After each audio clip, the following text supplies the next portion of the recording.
Η απάτη έγινε πολύ μεθοδευμένα. Υπήρξαν ειδοποιήσεις, αλλά όλες μέσα στα χρόνια προσπεράστηκαν.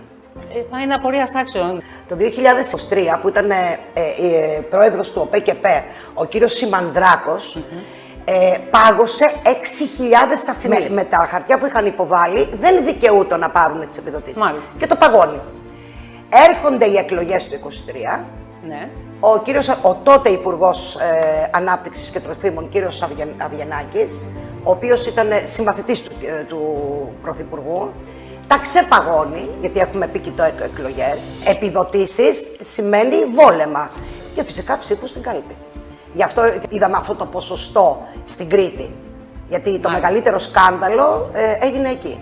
Και έτσι βάφτηκε η Κρήτη μπλε και πήρε τις εκλογές. Αυτό το ποσοστό δηλαδή το χρωστάει πάρα πολύ σε αυτή ακριβώς τη διακίνηση.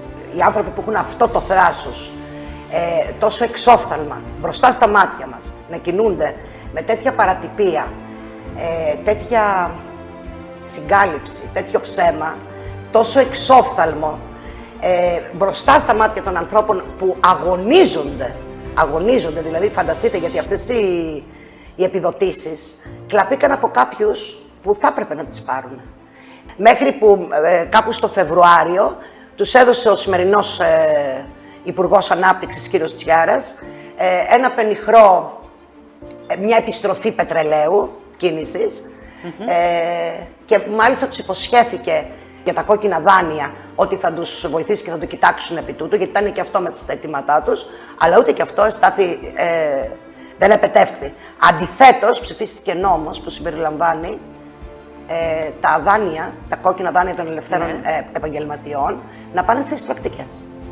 Είναι ανυπολόγιστο το κόστος, κυρία Τσιριγώτη, γιατί δεν είναι μόνο ότι αυτή τη στιγμή θα μεταφερθεί ο ΟΠΕΚΕΠΕ, θα κλείσει ένας οργανισμός διανομής χρημάτων. Ο ΟΠΕΚΕΠΕ δεν είναι εισπρακτικός όπως είναι η ΑΔΕ, πρώτον. Δεύτερον, δεν έχει το υπόβαθρο, γι' αυτό και λένε ότι μέχρι τέλος του 2026 θα συμπτυχθούν, γιατί θέλουν το χρόνο να κάνουν τη μεταφορά των δεδομένων, έτσι, και να το τακτοποιήσουν. Γιατί η ΑΔΕ είναι αμιγώς εισπρακτικός οργανισμός, δεν ανήκει στο ελληνικό κράτος. Είναι δεδομένο ότι έχουμε παραχωρήσει εθνική κυριαρχία, γιατί αυτή η γη που καλλιεργούν οι αγρότες είναι των Ελλήνων. Δεν είναι ούτε της Ευρώπης, ούτε του Πρωθυπουργού, ούτε όλων των παρατρεχάμενών του. Έτσι, τα προϊόντα που θα είναι λίγα. Αντιλαμβάνεστε τι τιμή θα έχουν. Είναι σαφές ότι θα το πληρώσουμε όλοι εμείς.